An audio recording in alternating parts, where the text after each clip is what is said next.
Hey guys, so Jamie from Legion Gaming. In this video, I have part 1 of a 3-part series of videos I did with Iceman Oz and Cheesy Gaming. They're both YouTubers that post Battlefield videos. Don't go and check out their channels down below in the description for more information on this kind of stuff and just general Battlefield videos. But in this video, part 1, we're going to be just sort of a discussion about Battlefield 2016. I'll part 2 and 3 come out over the next few days. Don't forget to stay tuned for those and subscribe if you are new here, but let's get right into part number 1. Up everyone, it's Iceman Oz, aka Jay, and today we've got Cheesy Gaming and Laser Gaming alongside me, and we're going to discuss the next Battlefield game. So first off, what are we going to discuss first, guys? What are we thinking here? A lot of different topics we're going to go over. The thing that I think's most interesting is when it comes to the core gameplay, what are we going to see when it comes to it? I guess a lot of it depends on the time frame, right? Because that's really what it will be based around.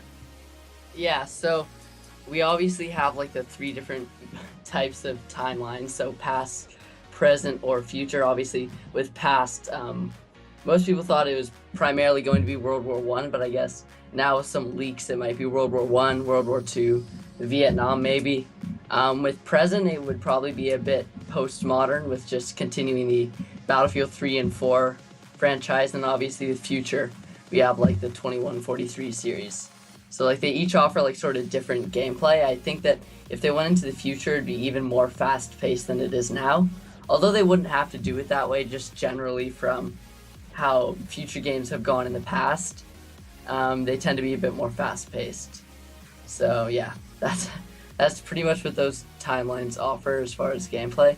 Like past tends to be a bit slower paced and clunky. Like if you look at Bad Company 2, that time era, it was a bit more clunky. I mean, that's just sort of the gameplay style that the game had. Well, that really comes down to the gameplay, not necessarily the time frame. I mean, there's clunky gameplay in 2142, right? Yeah. So that really doesn't play a point into it. I think the way I see it generally is what is the most popular. Now, Jack Frags, a YouTuber that everyone should know if you're in the Battlefield community, did a poll, and World War II was the main the vote. Like there was a voting poll, World War II was the way to go for people. So EA would be, and DICE would be silly not to. Now, the way you got to think about it though is EA is not in direct control of how the game is made. DICE is in control of how the game is made. EA does have some influence, but that they aren't the be-all and end-all. DICE are. So they will have a vision for their game. We still don't know at the time of recording this what that vision will be,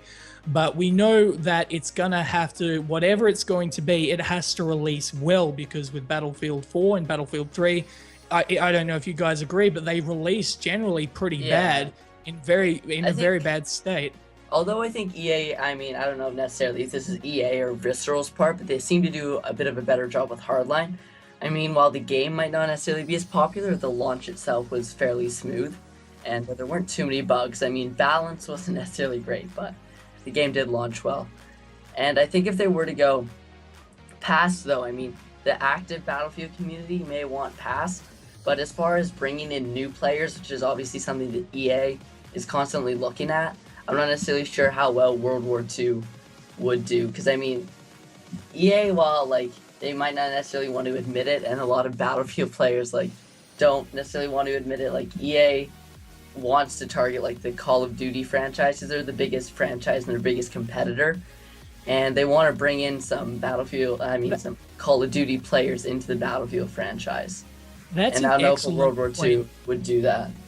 Right, that's an excellent point, but you got to think about why they're doing that, right? Why are Call of Duty themselves, we got to go to the core here, why are Call of Duty trying to target that demographic? And the demographic are children, like let's get that straight. The way the games are designed are for children. There are kids literally like, you know, dripping from the mouth, drooling over, you know, these skins that mean absolutely nothing. And we got to ask, why is that? Well, when you think about it, when it comes to video games, who has the most free time in the world? Children. So of course, the way the games are designed now are going to lean towards that, and that sucks for grown adults and teenagers and older people.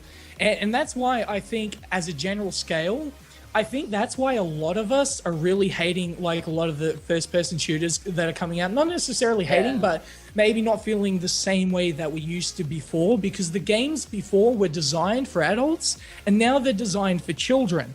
So yeah, which I mean, yeah, continue. Yes. So basically, like, there are a lot of like hyper realistic shooters, like I guess Squad or Insurgency, which is one I played, and also like Verdun. I think it's a World War I shooter, and it's really realistic. And the really realistic games are not that fun, and more arcade games like COD probably do better because the market is children. In the end, EA and DICE care about money. So yeah. Yeah, I mean, that is what EA cares about. And if you look at like something like Battalion, I think they're trying to sort of go away from that. Like, they're trying to go back to the games that are designed like for adults, because they know that like Battlefield and COD, like, realistically, they're not going to go back to those kind of games, just sales numbers wise. I don't necessarily think they can afford to go back to those kind of games where they're designed more for adults. Yeah. So. Right. Yeah, and I mean, you got to remember as well that the developers of Call of Duty are making so much money off, you know, those little, what is it that they even sell, like keys, like crypto keys and stuff? Oh my, it's actually absolutely ridiculous. Like, their DLC's just gone to absolute crap, all for money. It's literally, ridiculous. and premium as well, right? I mean, that like a lot of it, it's just all cash. It's all just about the cash money.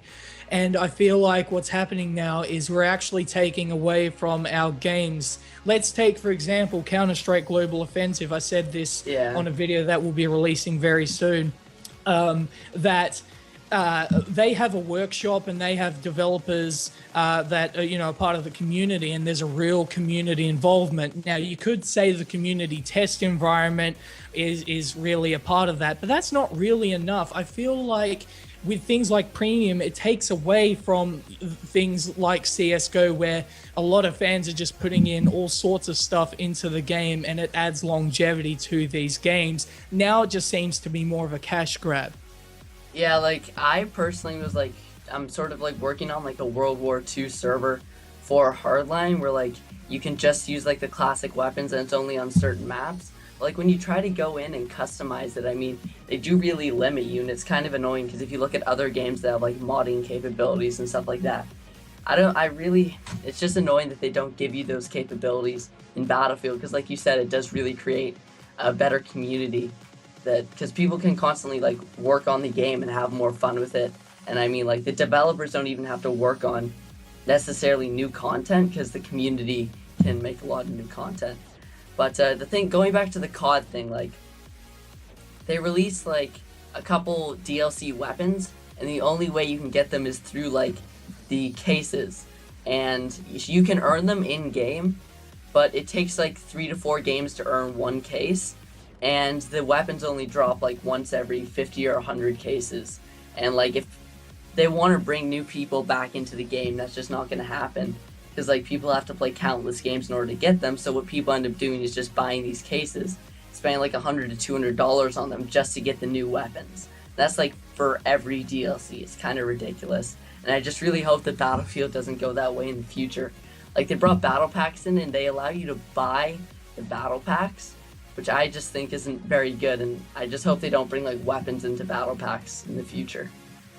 Right, yeah, that would be awful when it comes to gameplay balance, but it wouldn't shock me. Yeah.